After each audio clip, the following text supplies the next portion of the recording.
Le SARS-CoV-2 a profondément bouleversé la vie de nos concitoyens et des pharmaciens. Rappelez-vous, le 16 mars à 20h, le président de la République annonce le confinement de la population pour 15 jours au moins. Nous sommes en guerre. En guerre sanitaire, certes.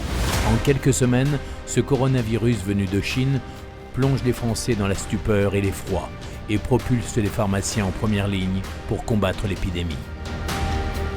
Lors du dernier congrès à Bordeaux, nous étions loin de nous imaginer que quelques mois plus tard, nous serions aux avant-postes pour lutter contre la Covid-19.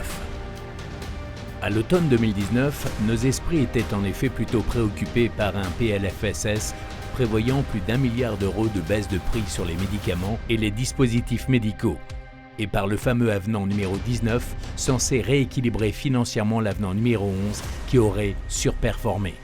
À la fin de l'année 2019, la FSPF se mobilise également contre le projet de généralisation de la dispensation à l'unité des médicaments d'ici au 1er janvier 2022. Au début de l'année 2020, c'est le projet de loi d'accélération et de simplification de l'action publique dit ASAP qui nous donne du fil à retordre. Celui-ci entend en effet assouplir les règles encadrant la vente en ligne de médicaments sur Internet. Mais la profession unie a gagné et le Sénat a accepté de revenir sur les dispositions contre lesquelles nous étions farouchement opposés. Le 17 février, Agnès Buzyn quitte le ministère de la Santé pour se lancer dans la campagne des municipales à Paris. Dès le lendemain, son successeur, Olivier Véran, réunit l'ensemble des professionnels de santé, dont les pharmaciens, pour répondre aux risques épidémiques causés par le nouveau coronavirus qui circule de plus en plus sur notre territoire depuis la fin janvier. L'épidémie s'accélère et à la mi-mars, le gouvernement décide donc de la fermeture de tous les lieux publics non indispensables à la vie du pays et de confiner la population. Nos officines restent bien sûr ouvertes pendant cette période et les pharmaciens et leurs équipes sont sur tous les fronts. Délivrance des masques de protection aux professionnels de santé, fabrication de solutions hydroalcooliques, prise en charge des IVG, relais des violences faites aux femmes, renouvellement exceptionnel des ordonnances périmées, télésoins, etc. Vous remercier de me donner l'occasion de saluer l'action déterminée depuis le premier jour des pharmaciens dans la lutte que nous menons contre le virus. Certes, mais le confinement de la population a pesé lourdement sur l'activité des officines et les consignes données au fil de l'eau par les pouvoirs publics, parfois contradictoires d'un jour à l'autre, ont rendu la tâche particulièrement difficile pour les officinaux et mis en colère de nombreux confrères. À l'image du président du syndicat des pharmaciens de Haute-Savoie et coprésident de la FSPF Rhône-Alpes, Guillaume Dessart, qui exprime son ras-le-bol sur les ondes et dans une lettre adressée au président Macron.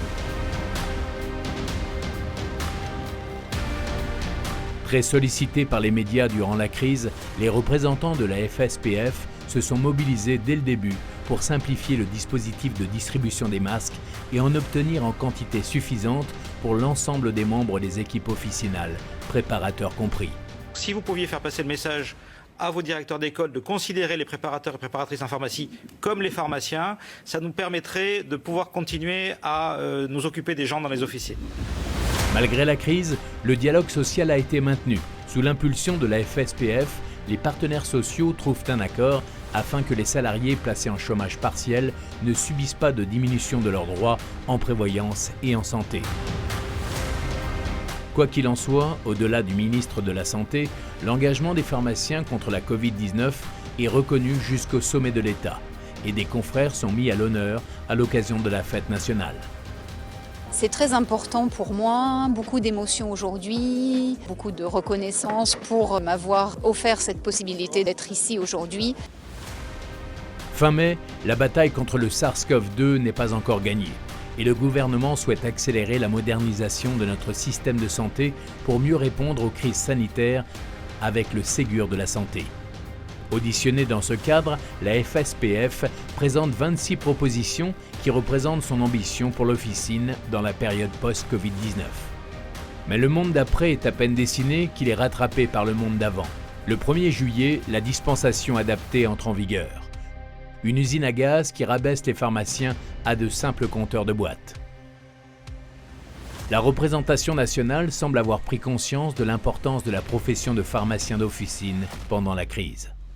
Les pharmaciens ont été mobilisés sur plusieurs fronts pendant la crise sanitaire. Vous nous avez alerté sur les menaces qui pèsent sur la profession, sur ce maillage territorial qui est extrêmement important. Nous avons subi 15 lois de finances de sécurité sociale successives qui ont fragilisé le réseau officinal et qui ont généré la disparition de 2000 officines de proximité.